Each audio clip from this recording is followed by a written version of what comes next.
In the name of the Father, and of the Son, and of the Holy Spirit, Christos anesti. Christ is risen. Helen Hayes, an actress, tells the following story in her autobiography. She says it was Thanksgiving Day and she was cooking her first turkey for dinner for her family. Before serving it, she announced to her husband, Charles MacArthur, and their son, James, "Now I know this is the first turkey I have ever cooked. If it isn't any good, I don't want anyone to say a word. We'll just get up from the table without comment and go out to a restaurant to eat." Then she returned to the kitchen. When she entered into the dining room, bearing the turkey in her arms, she found her husband and her son seated at the table with their hats and coats on. Obviously, they didn't have much faith in their mother's ability to cook a turkey. Trusting sometimes in what people can do is a very difficult thing. Many times we expect the worst. Even though this Sunday is all about trust, each day of our lives is filled with those who trust us, those who do not trust us, those whom we trust, and those whom we do not. I had the opportunity to do some ministry work for 5 years with a man who is blind. One of the first times he had asked me to help him move from one area of the building to another was a very good lesson for me. I walked with him as he held my elbow. We talked as we walked. As I was talking and went through a doorway, I was not as careful as I had intended. I made it through the doorway, but I did not give him enough clearance. He bumped into the door jamb face first, and I apologized several million times after that. I was extremely careful from that moment on, because he trusted me to walk with him several other times after that, and thankfully that door jamb was our only negative encounter. What I learned from that day is that he trusted, blind trust. That became a reality for me. I knew that he would follow my trusting guidance because he had to in order to negotiate unfamiliar places quickly. He couldn't see, but yet he trusted. Today's gospel is about not seeing and yet trusting. In the midst of everything, to have faith and to believe. Many times in our lives we need to see in order to believe. It is not just who we are as people, because even when September 11th came, we saw over and over the images on television because it was just unbelievable and incomprehensible, even after we saw it many dozens of times. Christ's message to the disciples and to the other 70 followers who were with him were many times unbelievable, and yes, even his miracles incomprehensible. Jesus healed so many. He raised people from the dead and spoke of new and amazing realities of God. And yet the disciples were stunned, dejected, and hopeless when Christ died. When Christ appeared to the 2 disciples on the road to Emmaus, the gospel says clearly that they had said, "We had hoped that he was the one to redeem Israel." We had hoped.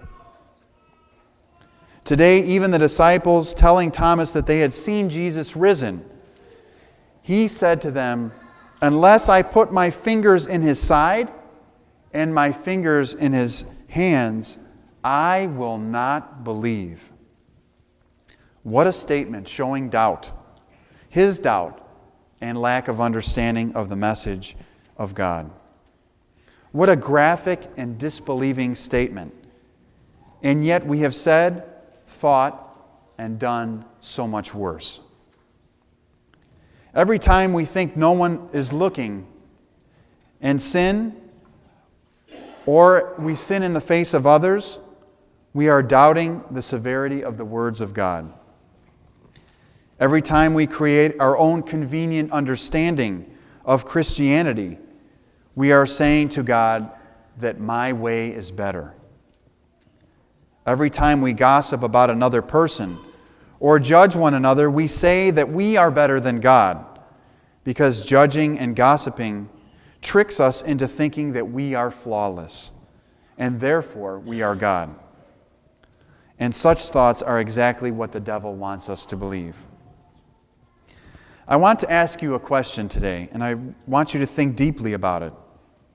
If you were a disciple of Christ when he lived on earth, do you think that you would have believed or trusted in the fact that he said he would raise from the dead? Many of you probably are saying yes. But the answer that you must contemplate is that probably everyone in this church would say no.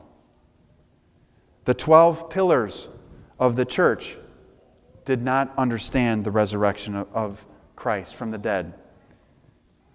That's why Peter outran John to the tomb. He couldn't believe it. It was incomprehensible.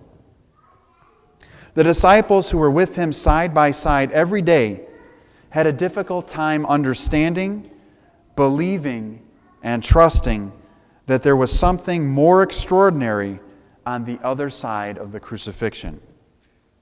They saw Jesus performing miracles, speaking, and doing godly work, but all but one, St. John, who you see in the crucifixion icon behind me, had left him alone at his crucifixion.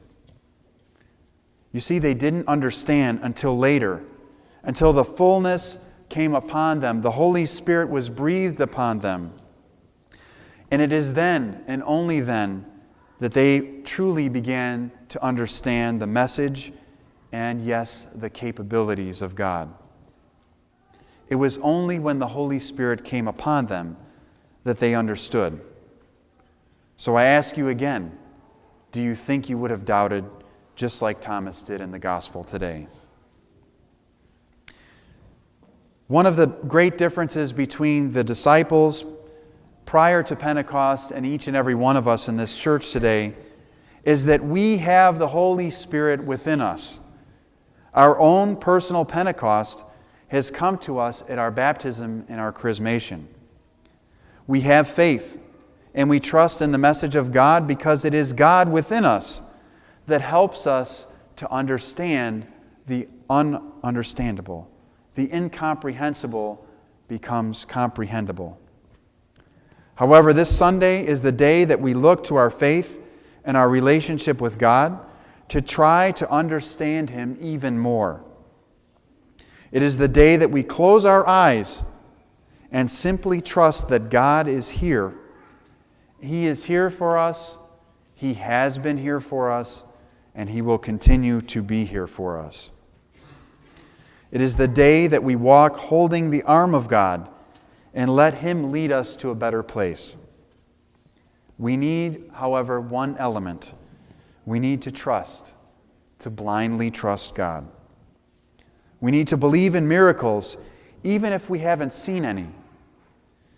In one of my classes for Orthodoxy, I was explaining some things that I've probably shared with you in the past about seeing different things, miraculous things, in my ministry, from weeping icons to a stigmatist to other amazing things that people just don't see on a daily level.